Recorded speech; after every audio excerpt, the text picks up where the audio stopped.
రాష్ట్రంలో కూటమి ప్రభుత్వం అధికారంలోకి వచ్చినప్పటి నుంచి వైసీపీ నాయకులపై కక్షపూరిత రాజకీయ చేస్తూ దాడులకు పాల్పడుతోందని, ఈ చర్యలను పోలవరం జిల్లా వైసీపీ నాయకులు తీవ్రంగా ఖండిస్తున్నామని రంపచోడవరం మాజీ ఎమ్మెల్యే నాగులపల్లి ధనలక్ష్మి అన్నారు. రంపచోడవరంలో నిర్వహించిన మీడియా సమావేశంలో ఆమె మాట్లాడారు.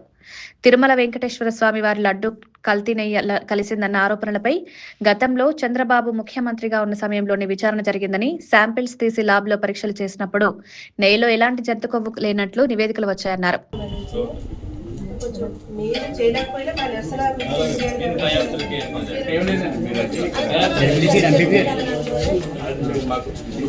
ఏ రకంగా అయితే కక్షపూరిత రాజకీయాలతో వైసీపీ మీద దాడులు చేస్తా ఉన్నారో వాటిని కూడా వైఎస్ఆర్ కాంగ్రెస్ పార్టీ నాయకులు మేమందరం కూడా తీవ్రంగా ఖండిస్తా ఉన్నాం. ఎందుకంటే ఈ తిరుమల లడ్డూకు సంబంధించినటువంటి సంఘటనలో పూర్తిగా మనం చూసుకున్నట్లయితే ఏదైతే కంపెనీ నుంచి నెయ్యి సప్లై అయ్యిందని చెప్పేసి కూటమి ప్రభుత్వం అంటా ఉందో వాటికి 2018లోనే టెక్నికల్ గా అప్రూవల్ ఇచ్చింది ఇదే టీడీపీ ప్రభుత్వం 2018లో. ఇప్పుడు ఈ శాంపిల్ తీసిన నెయ్యి కూడా టీడీపీ గవర్నమెంట్ ఫామ్ చేసిన తర్వాత ట్యాంకర్ నుంచి తీసిందే. దానికి స్వయాన చంద్రబాబు నాయుడు గారే సిట్ వేస్తే ఆ సిట్ ఇచ్చిన రిపోర్ట్ లో మొత్తం ల్యాబ్ నుంచి వచ్చిన రిపోర్ట్ లో ఎటువంటి జంతు కొవ్వులు కలవలేదని చెప్పేసి, అంటే కూడా ఈ రోజు కూడా చార్జ్ షీట్ లో లేనటువంటి పేర్లు ఏవైతే చంద్రబాబు నాయుడు గారు, అలాగే వైవి సుబ్బారెడ్డి గారు, అలాగే బొమ్మన కరుణాకర్ రెడ్డి గారికి సంబంధించినటువంటి పేర్లు చార్జ్ షీట్ లో లేనప్పటికీ కూడా వాళ్ళను దోషులుగా చిత్రీకరిస్తూ ఈ రోజు రాష్ట్రంలో కూటమి ప్రభుత్వం ఏ రకంగా ఫ్లెక్సీలు పెట్టి ఆ ఫ్లెక్సీలకు మళ్ళీ పోలీసులను కాపలాగా పెడుతున్నటువంటి పరిస్థితులు ఈ రోజు మనం రాష్ట్రంలో చూస్తా ఉన్నాము.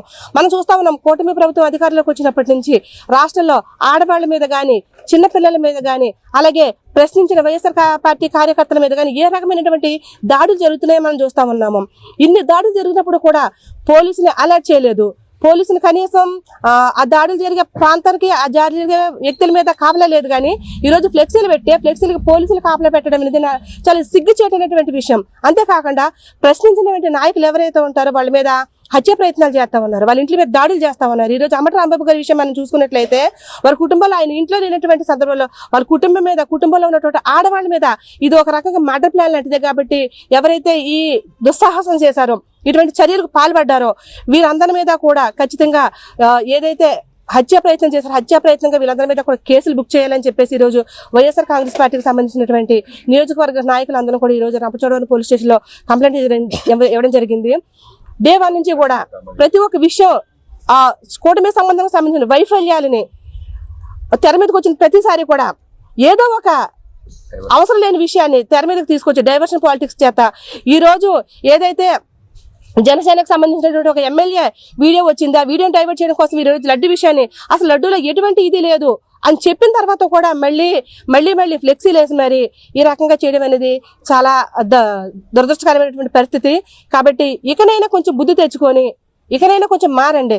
మీరు వచ్చిన తర్వాత రాష్ట్రంలో సంక్షేమం లేదు, అభివృద్ధి లేదు, ఏముంది అని చూసుకుంటే ఆడవాళ్ల మీద దాడులు, ప్రశ్నించిన వాళ్ళ మీద కేసులు, ఇటువంటి డైవర్షన్ పాలిటిక్స్ మొదటి నుంచి కూడా చేస్తానన్నారు.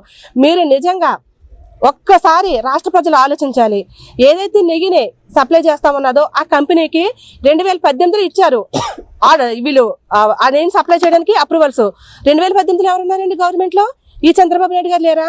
మళ్ళీ క్వాలిటీ లేని నెయ్యి సప్లై చేస్తున్న కంపెనీకి ఎలా వీళ్ళు ఆర్డర్స్ ఇచ్చారు?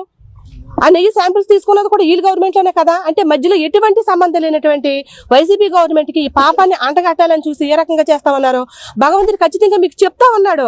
ఆయన సిగ్నల్స్ మీకు చూపిస్తానే ఉన్నారు. మన సిబిఐ సిటీ ఇన్వెస్టిగేషన్ రిపోర్ట్ లో కూడా అది సాక్షాత్ వెంకటేశ్వర స్వామి నిజాలు రాష్ట్ర ప్రజలు చూపిస్తుంటే వాటిని కూడా తప్పు, ల్యాబ్ రిపోర్ట్ తప్పు, కోర్టు చెప్పింది తప్పు, సిట్ ఎంక్వైరీ తప్పు, మా ఎల్ఏ మీడియా చెప్పిందే కరెక్ట్, మేము చెప్పిందా నమ్మాలని చెప్పేసి ఎందుకు మీ అభిప్రాయాన్ని పదే ఎల్ఏ మీడియా ఛానల్ ద్వారా రాష్ట్ర ప్రజల నెత్తి మీద రుద్దాలని చూస్తున్నారని చెప్పేసి కూడా మేము కూటమి ప్రభుత్వాన్ని ప్రశ్నిస్తా ఉన్నాము. ఈ రోజు మీరు ఏదైతే చేస్తా ఉన్నారో ఖచ్చితంగా భవిష్యత్తులో దీన్ని మీరు 10 రెట్లు తీసుకోబోతున్నారు. కాబట్టి మీరు ఈ రోజు కొంచెం జాగ్రత్తగా ఉంటే మంచిదని కూడా కూటమి ప్రభుత్వాన్ని మేము చెప్తా ఉన్నామండి.